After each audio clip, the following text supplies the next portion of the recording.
Satisfaction का level देखा है कि कोई व्यक्ति पूरे हमारे जोधपुर शहर के तीनों विधानसभा क्षेत्र में नहीं बचा है। इवन ग्रामीण वाले भी बहुत आगे और आपको जो भी एडवाइस देकर चले गए और आपने किसी को निराश नहीं किया है। मैं समझता हूं कि सारिका सिंह जी ने सही कहा था कि राहुल गांधी जी ने वाकई में हीरो छोड़कर हम जोधपुर के खाते में आपको डाला। देखो बातें करने को तो बहुत ईमानदारी से कहता हूं कि आज के जमाने में हिंदुस्तान में कांग्रेस नहीं पूरा हिंदुस्तान का विपक्ष के रूप में अकेला आदमी लड़ रहा है इस सरकार से, इस राष्ट्र विरोधी सरकार से जो अकेला एक आदमी लड़ रहा है उसका नाम है राहुल गांधी। अगर अपन सब मिलकर राहुल गांधी का जितना राहुल गांधी जी करंट निकाल रहे हैं, अगर वो 100% करंट निकाल रहे हैं, ईमानदारी से हम कांग्रेस के कार्यकर्ता 20% भी काम कर लें तो निश्चित रूप से सरकार को काम करें। जिस कमिटमेंट के साथ में वो काम करते हैं, आपको पता है इस आजाद हिंदुस्तान में एक किसी का मकान, किराए का मकान आप मालिक हो और आपके मकान में जो घुस जाए उसको खाली करना मुश्किल होता है। इंदिरा गांधी के पोते को और राजीव गांधी के बेटे को मकान से निकाल के उसके इलेक्टेड मकान से एक दिन में निकाल दिया जाता है और ऐसी खुशी चाबी क्लास 4 को राहुल गांधी दे करके और बाहर निकल जाते हैं। इस आजाद हिंदुस्तान में बार बार इस बात को लेकर के करोड़ों रुपए खर्च करके, मेरे पास एविडेंस है, करोड़ों रुपए खर्च करके और इस लेवल पे बदनाम किया जाता है जिसकी लिमिट नहीं है। छोटा मोटा बाबू का बेटा हो वो भी तिलमिला जाता है, उसका नाम राहुल गांधी है जिसने उनको जवाब दिया। इस 10 साल 8-9 साल के इस दायरे में जब इनका दिमाग खराब हो गया था, कांग्रेस मात्र 40 सीट पे थी और आज के दिन कांग्रेस 100 सीट पे है। उसका एकमात्र कारण उसका नाम है राहुल गांधी।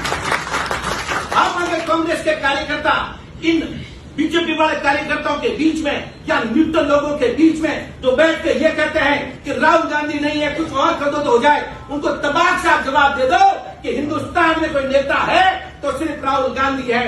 हिंदुस्तान में किसी व्यक्ति में राष्ट्रवाद बचा है उसका नाम राहुल गांधी है। किसी माइनॉरिटी को बचा सकता है वो राहुल गांधी है। किसी एसटी का सम्मान कर सकता है उसका नाम राहुल गांधी है। पर हम खुद चुप्पी साथ देते हैं। मैं तो कहूंगा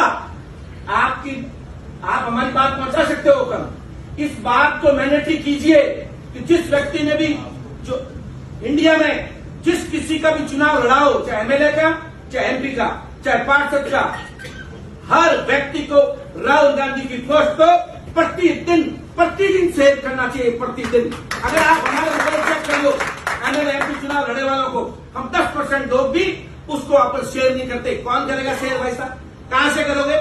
हमारे पास अरबों रुपए नहीं है। ये चोर हमको कहते हैं चोर ही है। हम 70 साल में हमारा ऑफिस नहीं बना सके और ये 60 साल में इन्होंने 40 माले की बिल्डिंगें बना दी और हमको कहते हैं चोर। राहुल गांधी जैसा व्यक्ति, मैं आपको कह दूं कि इस हिंदुस्तान में भगवान की कृपा रही कि राहुल गांधी पैदा हुआ है जो इनके आगे तलवार की धार बन के खड़ा है। अगर राहुल गांधी नहीं होते तो हिंदुस्तान को जो बेचा बेच ही दिया है पूरा बेच के खा जाते। अभी कांग्रेस की जिम्मेवारी बनती है, हम विपक्ष में हैं, हमारी जिम्मेवारी है, केवल राज करने की जिम्मेवारी नहीं है, विपक्ष की पूरी जिम्मेवारी है। विपक्ष की भूमिका निभा रहे हैं साथियों। तो हम भी यहाँ कांग्रेस के रूप में उनके एसटी सिपाही बनके और राहुल गांधी का साथ देना है। और आप जिस किसी को भी, मुझे ऐसा लगता है कि आज के दिन हम सबसे ज्यादा आपको सारा गणित आपके किताबों में, कागजों में, इस डायरी में नोट हो चुका है। हम तो एक ही अपील करेंगे, जैसा सारिका सिंह जी ने कहा है, हमें विश्वास भी है कि यहाँ कोई न जात है न पात है, आपने सही कहा है, और न कोई धर्म है, मात्र इस नाम पर कि जो व्यक्ति कांग्रेस को जबरदस्त तरीके से राहुल गांधी का सिपाही होके पूरे हिंदुस्तान में जोधपुर कांग्रेस को नंबर 1 पे खड़ा कर सके उसको आप बढ़ा देना। हम कुछ किसी को बढ़ाएंगे, हमें कहने में कोई एतराज नहीं होता है और वो भी हमेशा कांग्रेस के सिपाही रख के काम किया उन्होंने। आप जिस किसी को बनाएंगे हम निश्चित रूप से उस छत्र के नीचे, उस अध्यक्ष की छत्र के नीचे खड़े होकर कांग्रेस पार्टी को मजबूत करेंगे और आपको वादा करते हैं आने वाले चुनाव में मारवाड़ में धूल चटा करके बीजेपी को भेजेंगे और कांग्रेस को बनाएंगे। आप बनाए और इतना मैराथन के रूप में काम किया, निश्चित रूप से आप धन्यवाद के पात्र हैं और कांग्रेस पार्टी आप जैसे कार्यकर्ताओं की बुद्धि मजबूत होगी। बहुत बहुत धन्यवाद।